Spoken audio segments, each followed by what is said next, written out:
घ्या शास्त्रीबा. अजून जेवायचं बी आहोत. आजचा मग इतका वेळ काय देवपूजा चालली होती वाटतं. आमची देवपूजा अष्टोप्रहर चालूच असते.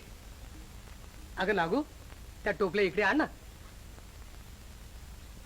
अष्टोप्रहर देवपूजा पहा शास्त्री बुवा, केवढा कर्मठ देवभक्त हा.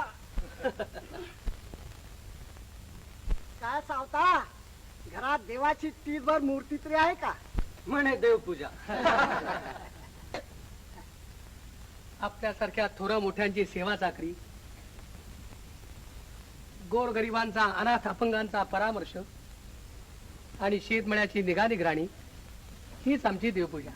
एकूण हा तुझा मळा म्हणजेच माझ्या देवाचा देव्हारा. आणि त्या देवाला म्हसोबाची अडचण व्हायला लागली म्हणून तर यानं त्या म्हसोबाची दूर हकालपट्टी केली.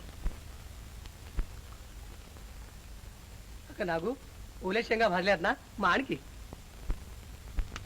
अहो पाटील, ठाणेदार, तुम्ही का गप बसलाय? बोला ना, माझं एकट्याच तोंड चाललंय. अहो यांचंही तोंड चाललंच आहे की. समर्थ हवी बोलायला. मुद्द्यावर या लवकर.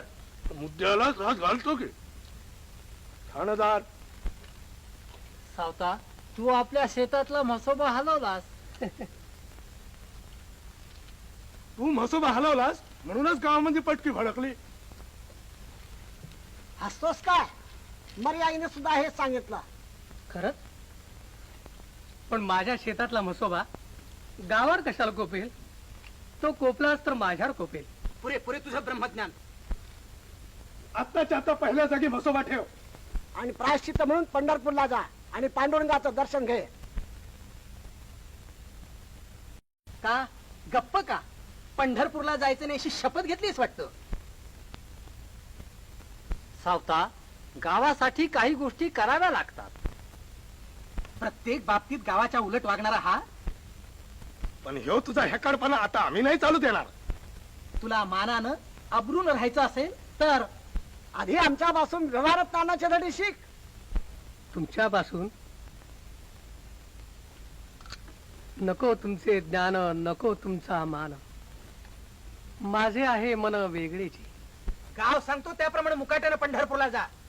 आणि पराश्चित घे.